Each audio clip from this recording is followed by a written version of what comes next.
So I'd like to first go to the Prelude, and much of what Bach does with the well-tempered clavier is he blends old and new.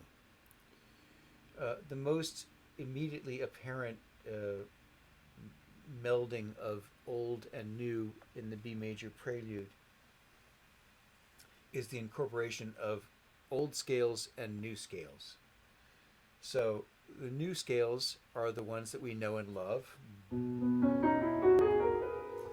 that have us playing with the thumb, the thumb crossing, allowing us to facilitate those scales. And we also have the old scales.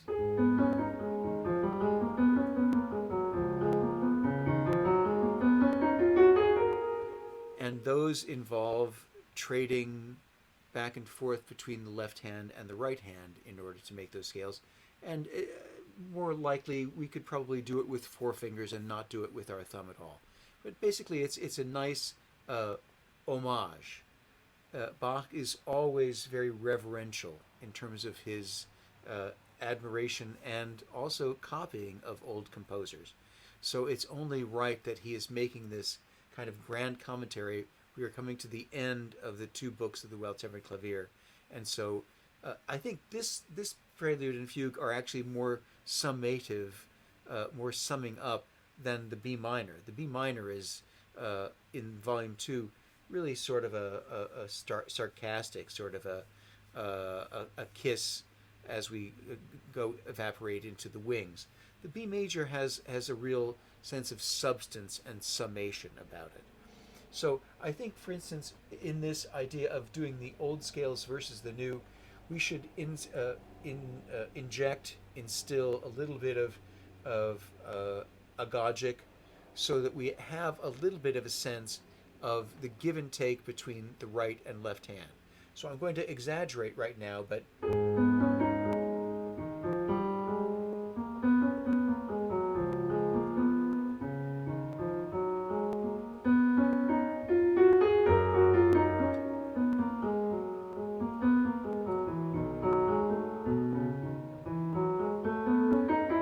you hear what I'm doing? And so we're still aware of the fact that it's a scale, but we're slightly more aware of the trading between voices. And that's exactly how he notated it. And so that's exactly how we need to project that to the audience. In like fashion, we want to give the idea of this wonderful sort of effortless cascade of notes. So and going up and coming down are two different things. So coming up from nowhere,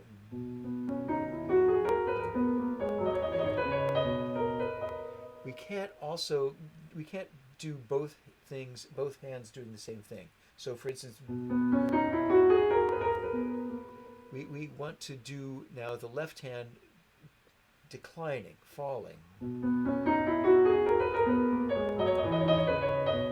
So we can actually grow with the right hand, but we must die with the left hand. The point I'm trying to get here is the fact that the most interesting piano sounds that we can make are those sounds that are matters of contrast and complement. We have to give up the idea that we are creating a sound that is made up of playing both voices in a balanced way. So in other words, the top voice should always be as loud as the bass voice. That's not the case. I mean, if that were the case, then we would never have the experience of, let's say, the great jazz singer Nancy Wilson doing a duet with bassist Ron Carter. You would never see Ron Carter saying, "Oh, Nancy, how loud are you singing this? Because of course I should really be playing exactly as loud as you are." When we have a melody, the bass is oftentimes quite a bit softer than the melody. If we want to have an idea of a strength and a very strong dynamic overall, which I believe you do want to have, I think we want to have a nice kind of sense of warmth and generosity about the sound. So we want to have an idea of that in mind, and everything we do towards that idea has to be an idea of making the composite dynamic, the resultant dynamic, what we want. That resultant dynamic is a question of all of these other moving parts, which are oftentimes quite a bit softer than what we want the prevailing dynamic to be. So as I'm saying here, I'm growing with my right hand because I'm going up, but I'm going down very actively with my left hand, and it's very hard to do. I'm also going to break my right hand into two right away because we have notes that don't go anywhere, and we have notes that move, and notes that don't go anywhere. And this one goes on and falls. And so we have to follow that dynamically. Here in the left hand, we have basically a rising mode.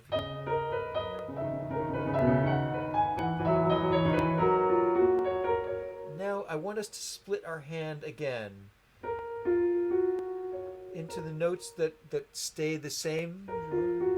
This is an ornament on the F sharp. It's basically an F sharp major chord.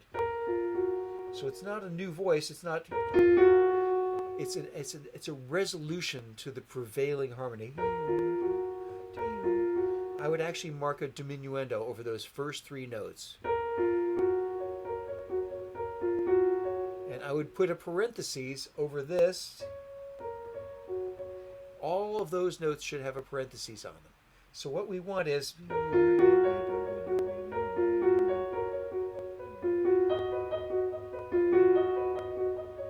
I actually have a rule around my house that if we have a run of 16th notes, let's say a whole measure of 16th notes, the last two are going to be short, no matter what.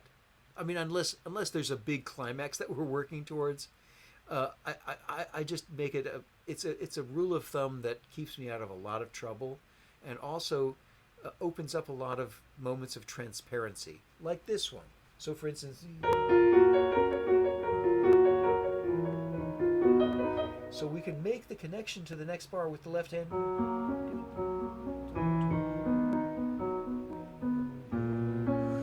We don't want a connection at all to that third bar. It's a big surprise, right?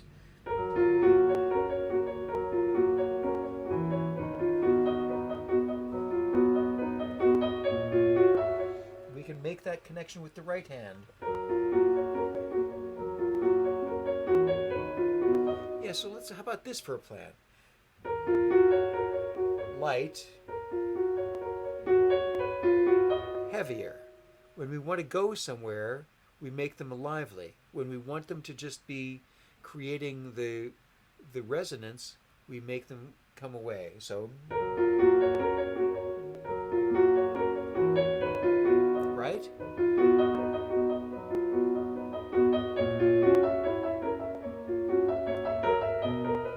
Do you hear what I'm trying to do here? I'm trying to create foreground and background within just one voice, within basically an accompaniment figure that happens to be a beautiful solo voice, in fact.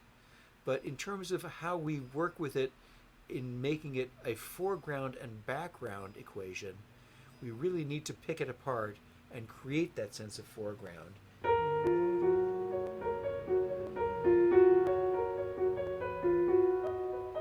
I know that D sharp is the top voice, but it also repeats like crazy, so I don't really have to work on it.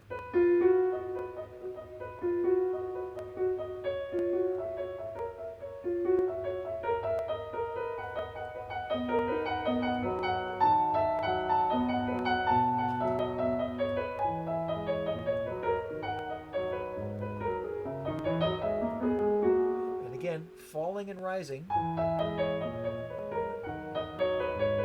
Here's a rising line in the left hand and a falling line in the right hand.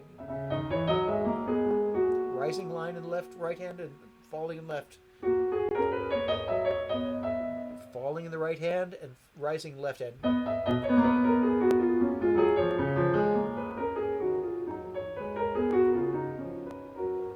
So do you see how the resultant dynamic is still very healthy, but it is as if I have been writing nothing but hairpins up and down through this entire sequence. The important part to realize is that these hairpins going up and down apply to only the voice that I'm writing them on. Other voices have different contours and must be reacted to dynamically in a completely different way. So it's not just something that I'm saying, hey, wouldn't it be cool if you did this differently this time? It's what we're trying to figure out what the line is trying to tell us to do. And what the line is trying to do dynamically is to create a sense of contour that really reflects getting louder as we get higher and getting softer as we get lower.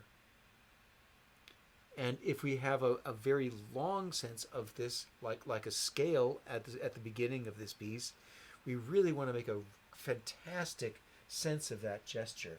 And whenever we have them in sort of episodic ways, it's very rhetorical. All these different sort of filigree, these kind of fiddlehead ferns, these sort of fractal sort of motives.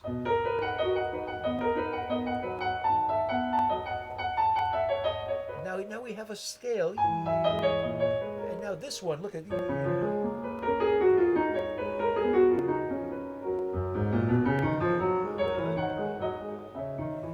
When we have scale passages that go more than 4 notes, it's a pretty good clue that we want those notes to move. He's saying, yeah. And then when we get more rhetorical, in these passages, yeah.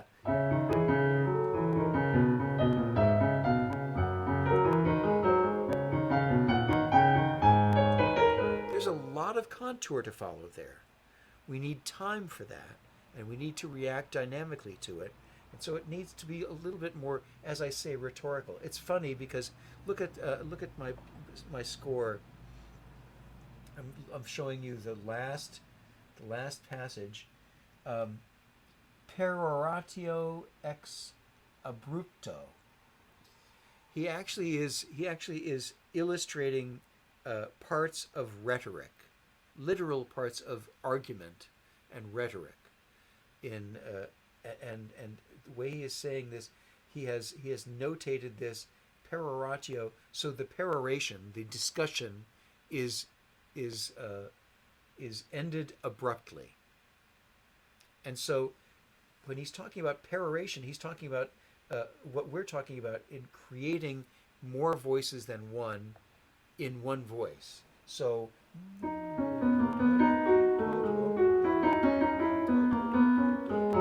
I'm following all of those contours. I'm following them dynamically.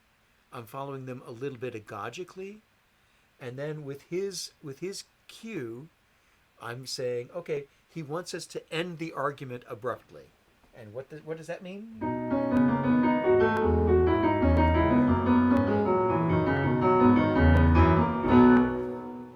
That's what that means. What does it mean when he writes an eighth note?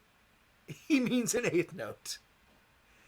And what that means for us in terms of making us feel whole, making us feel confident, and feel as if we have been courageous in ending this piece in a way that is respectful of the music and respectful of our own intentions, is to get a little bit more involved in the argument, a little bit more time in all of these crenulations, these curlicues.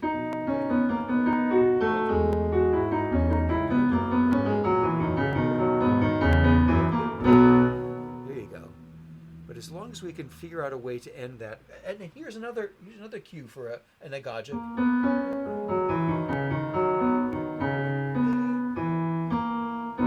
Right? It's like those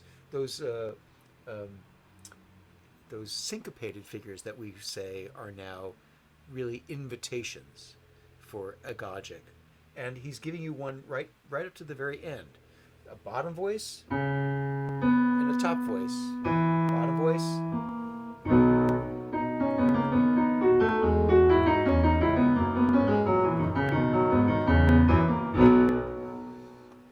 And I'm also giving in to momentum. So when we have four notes moving down, we move along. It takes a little bit harder work to go up an arpeggio. Resolve.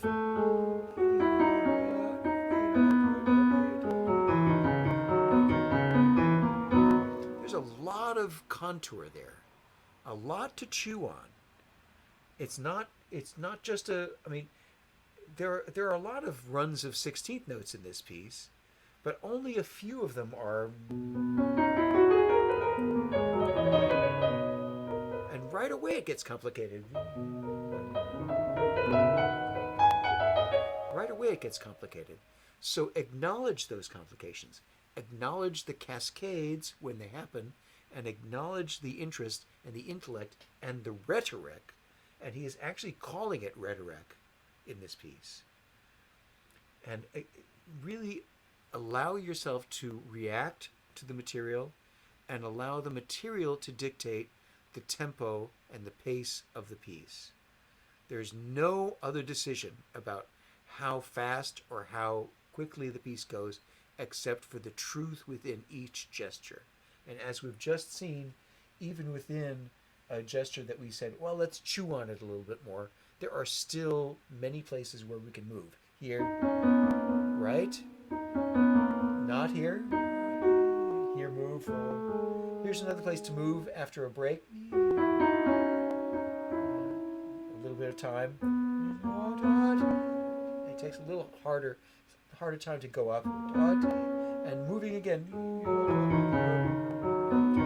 Left, right, right? Follow all of them. All of them are our responsibility. And now, speaking of summation, there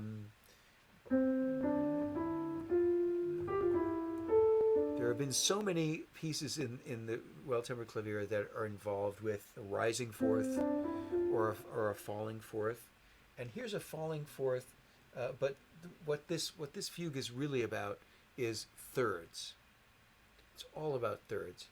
So I know this looks like a rising third and then a rising fourth, but that rising fourth is an acknowledgement, it's a wink to all of the pieces that have been actually rising fourths. It is in fact a falling third.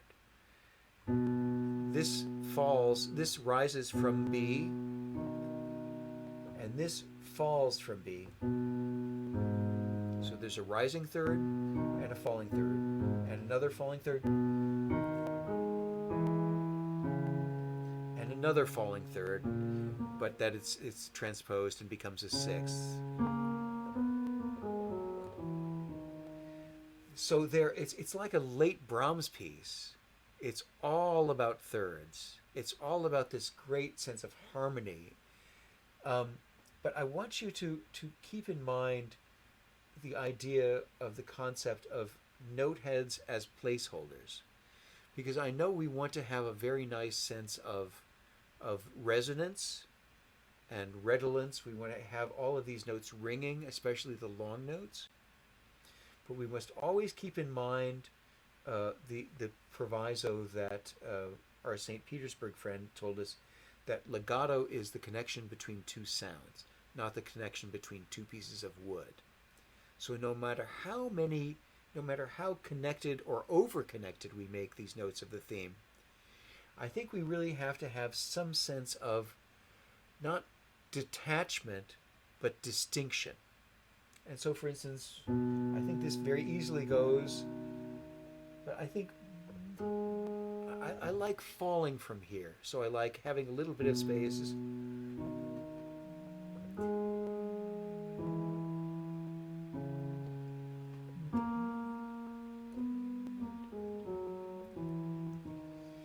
And I find that when we fall from above, it's very easy to gauge. If we're trying to decide, we're trying to go to a place, that really doesn't make any sense, especially when we're dealing with a rising third that becomes a falling third, really. So just fall from there. Don't achieve it. Fall from it. Achieve this one. And so now we need to go right to the very end of the fugue, because he ties up that loose end, that sixth, that's actually at the end. It's actually marked as a seventh. And look at this one.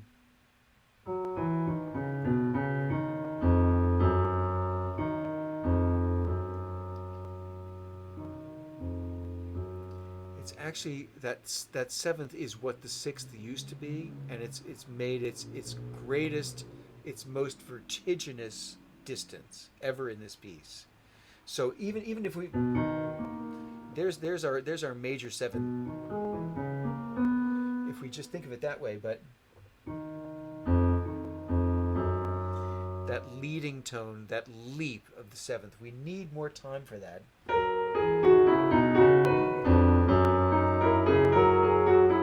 So again, follow the contour right to the very end. If he saves that major seventh for us, minor seventh, it's a major seventh. I'm just seeing all these sharps, and it makes me excited. So it's a minor seventh. It's the largest. It's the largest of all of them, and it's quite a leap in this particularly this eighth note passage. So again, follow the contour and make the space that we need. I think inherently we're following the contour through this, but then when we come to this, it's like we're shaking our finger at it, or we're underlining it. So we don't want to make it too forthright throughout, but to actually do it as sort of a shake. You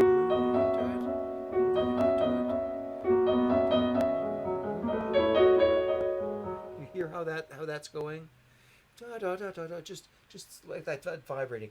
But it's because it's a completely new figure. It's like a sort of a fermata shake. Do you know what I mean?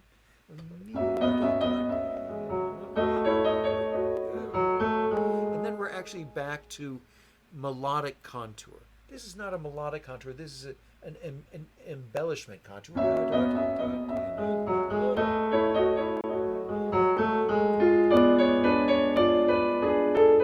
And now we're looking at this as if how many voices do we have here?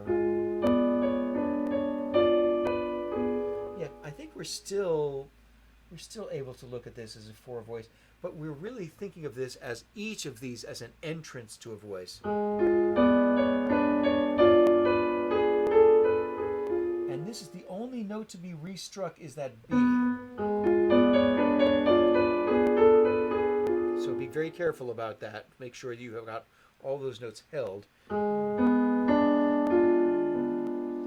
So I think by only restriking one of those notes, he's saying, yes, you've worked for this composite sound, but we're actually taking away these quarter notes. So we're not holding all of them, but just that. The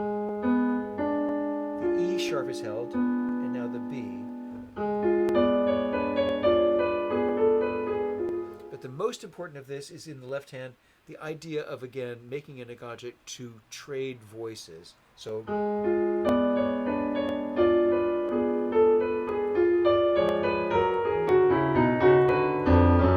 he actually gives us another chance to do a little bit of motion. So here we're trying to not move. I mean, I'm surprised that he didn't mark all of a sudden an adagio there. He didn't actually need to, because he's given you this agagic cue from these. And now he gives you another cue to move. And now another cue, the biggest cue, to not move.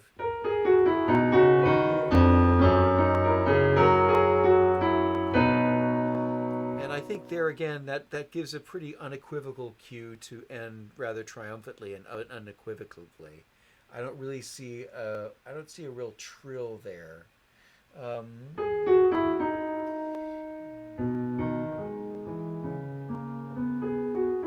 Yeah, he's actually allowing the counter subject to finish the piece.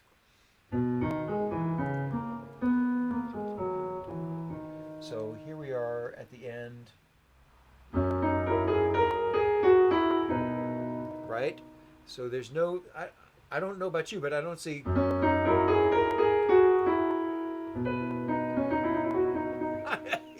As much as I think it's really pretty, I don't think that's what he's doing. I think he's very clear about, and that's how he's ending the piece, right? When he's that clear, when he tells you what he wants, do what he wants. Okay, I love that. I love that fugue. So I like your general idea of having these long notes fairly ringing. I think everything that isn't a half note, though, you should take into consideration as a possibility for slightly more transparent connection. So, for instance, right away when here I'm connecting them, but I'm not playing them legato, right? But they're connected by virtue of the fact that I'm making a slight gradation of sound down from the top. But I'm also creating the sense of releasing the sound. So there's a little bit of space, but I'm making a connection. So the connection is in terms of sound, but not in terms of overholding. And so there again, if we take that as a cue, that tells you that you want to play that, right? The half notes should be long. The eighth notes can be on the shorter side. Look at that. I don't have to play that opening at all loud. It's just that it's the longest voice, and it just rings.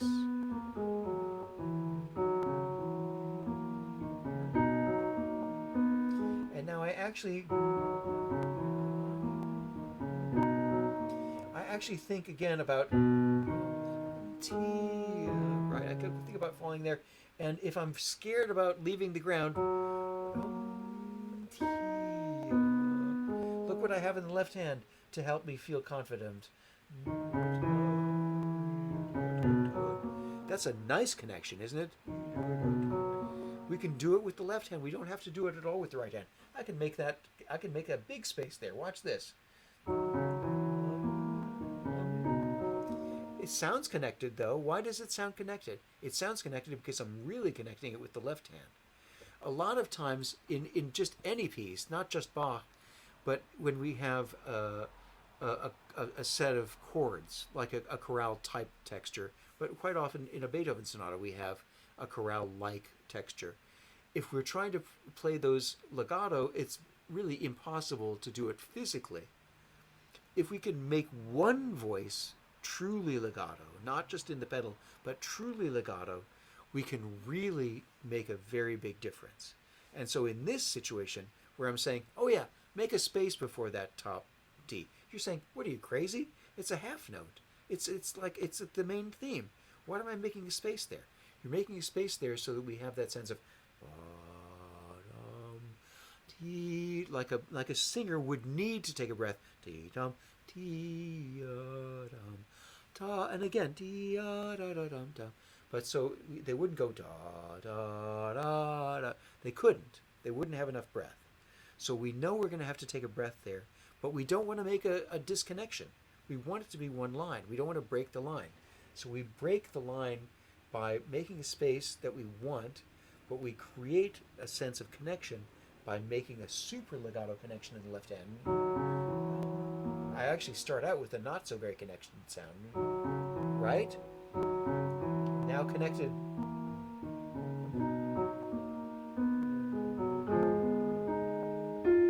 Now this is very hard. Look at this. I have to play the left hand. The half note has to be long, but those are eighth notes. Otherwise, and then I have to make sure I take the B off, right? all of that really has to be done with our fingers. And a lot of it has to do with not just holding, but unholding. In other words,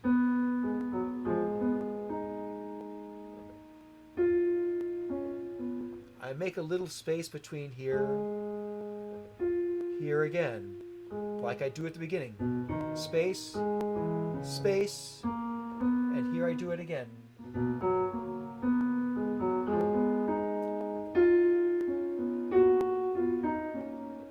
And now here, even if we want this top voice to sing, we don't want it to be too legato.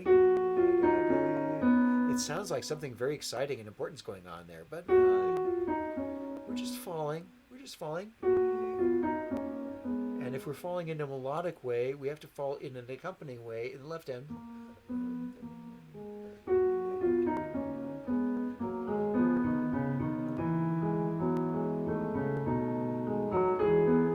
And now for the first time, we have this, the true sort of dominant type seventh.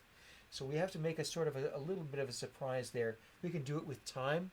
We can do it either way dynamically, whatever you like.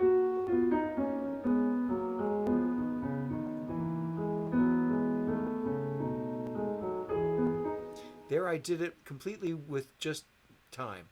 Did it nothing at all with dynamics. But that's all we need sometimes. I like to think about having different different articulative plans, because I do think that making one voice sostenuto and making another voice transparent, slightly detached, makes for a much clearer texture. And I also have to point out once more that the most interesting piano textures are those made up of contrasting and complementing textures.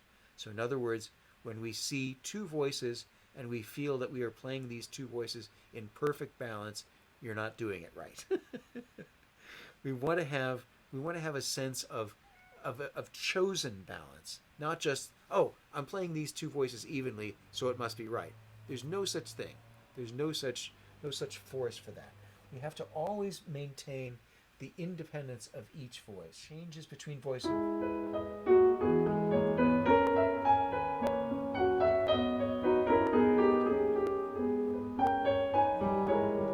There's our shake again. It's a perfect opportunity to come away. I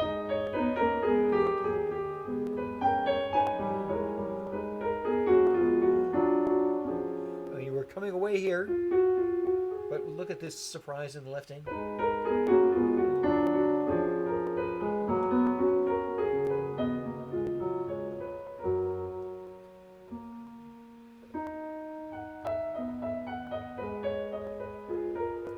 So again, we think of these less as active as more like a caress.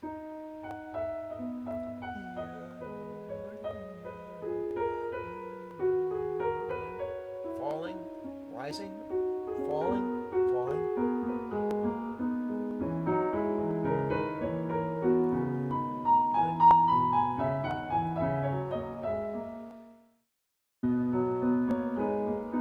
And now here especially,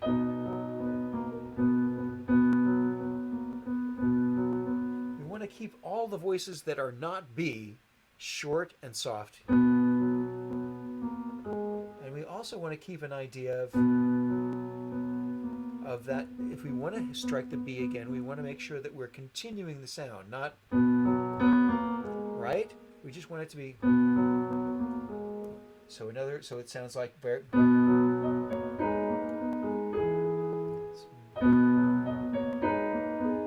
So we want to put maybe a parenthesis around that second eighth note B. So,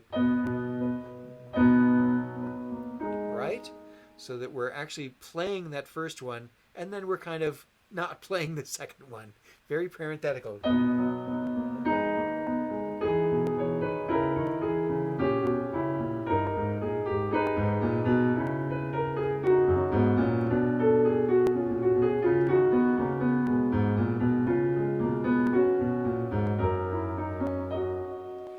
Also want to have a good sense of where the sound goes after the turn.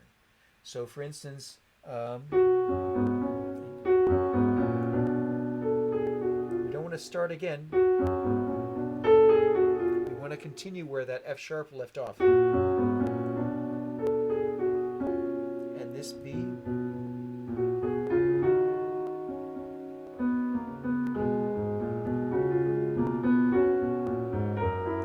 Because otherwise we'd have a bunch of new entrances. If we want to accentuate the entrances, we want to do it not dynamically but agogically. So it actually can be done that way if you'd like.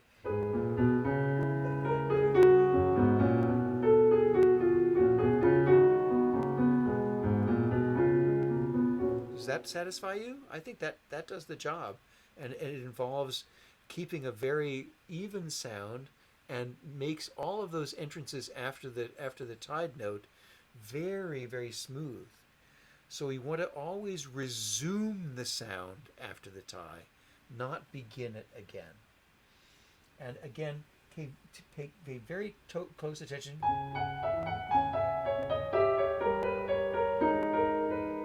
Now look at all the trading back and forth between these voices. Lower and top voice. Lower again.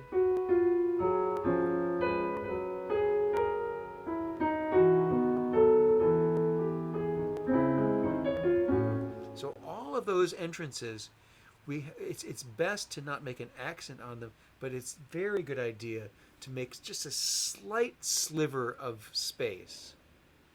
If no other reason than to train our instincts so that we are able to do that whenever we want.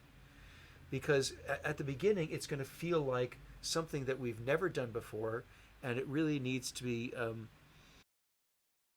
we want to keep the dynamics always reactive to the dynamics, but we always want to have a sense of the entrances being noted.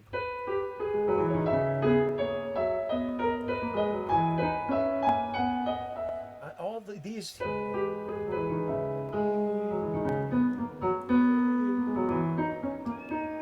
We can take advantage of the fact that the piano doesn't have to make all that much noise. We can make it just a nice fall.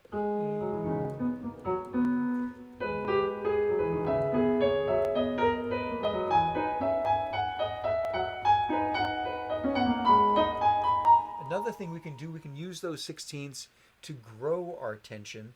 We can start them out as mellifluously and moving as I'm suggesting, and we can make them all slightly more expanded as we create more of a climax. We can also make the spaces between the upper two voices more precipitous as we go on. So in other words,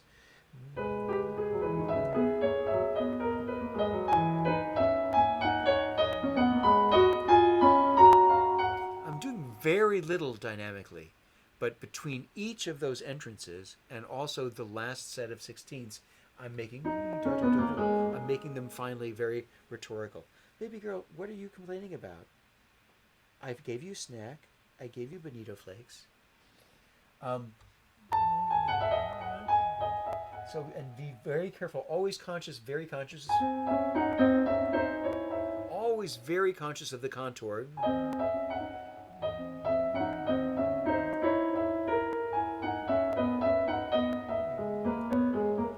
Always, when we have those falling thirds, have the overall goal in mind.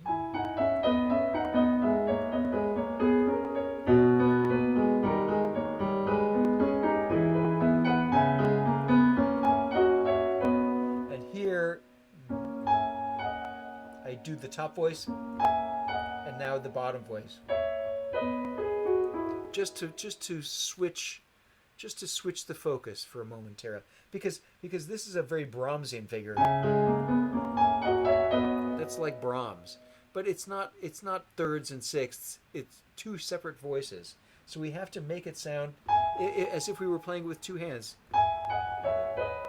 And the way I choose to make differentiation is creating different articulations for each voice. So I'm thinking slightly more connected here, short in the left hand or short in the bottom voice, and now connected in the bottom voice and not connected in the top. I mean, we'll continue to hear all of those voices, but we will now hear them as distinct voices, not as just tandem thirds.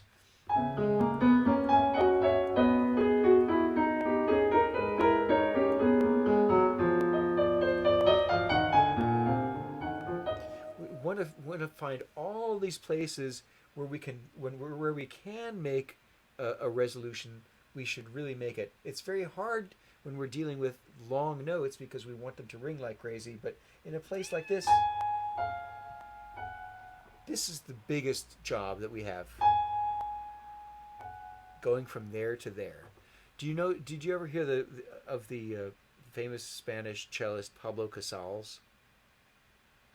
He was a very famous cellist back in the 50s and 60s, and he was actually interviewed on television, on American television, and they asked him what the hardest thing to do on the cello was.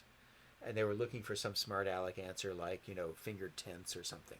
And he said, getting from one note to another. And that's the smartest thing, and it is the hardest thing. And so the hardest thing here is getting from here to here and not playing it in such a way as it's a new entrance. Right? We have to make a real shape. Right? We have to make those connections palpable. And usually when it's a matter of shaping and closing off and resolving something, it's almost invariably a dynamic decision. This is going to be less.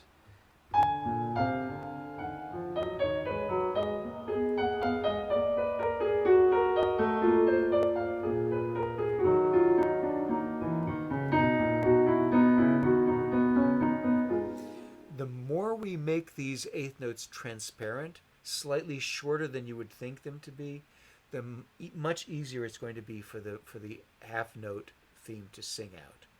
So I'm thinking about, lots of pianists would take the easy way out and just say, oh, all the eighth notes are just going to be all staccato. That'll make it real easy.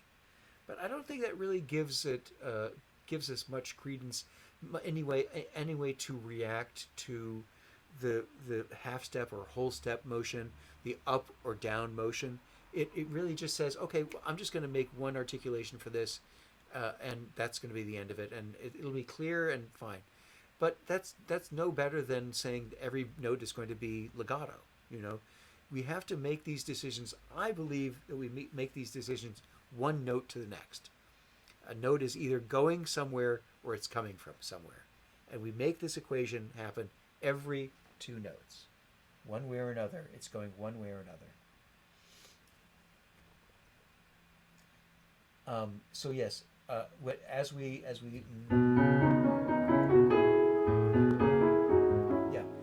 we want to try and keep the distinction of these voices.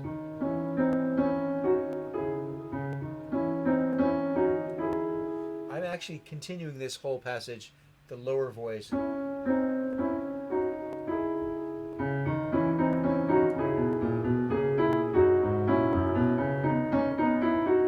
Letting the upper voice sing this time. But the first time I like to make let the lower voice sing because it's not quite as obvious.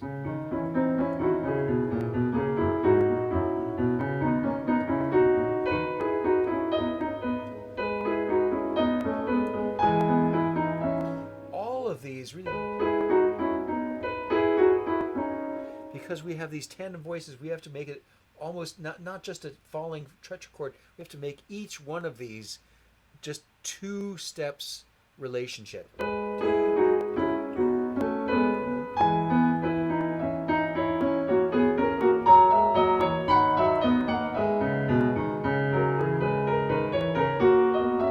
Shake it out. Take a little bit more time to make that surprise for the seventh.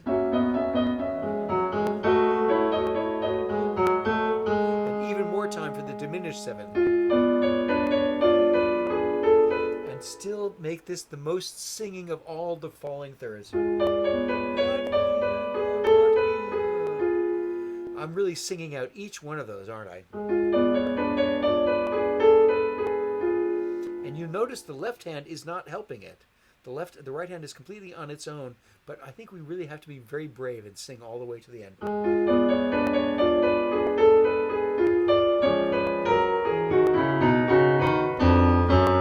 I mean, whatever time you want is whatever time you need. You know, that's all it is.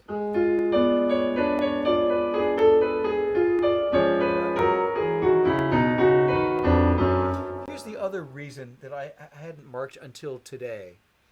There's such a wrenching cross relation. It's not just a matter of that huge distance. It is a matter of the D sharp and the D natural having a cross relation 1/8 note away. Look at the last three measures. D sharp, D sharp, D sharp. And now what? And then D sharp again. But how much time do we need for that one D sharp? We're going to stop there, but I just want to say,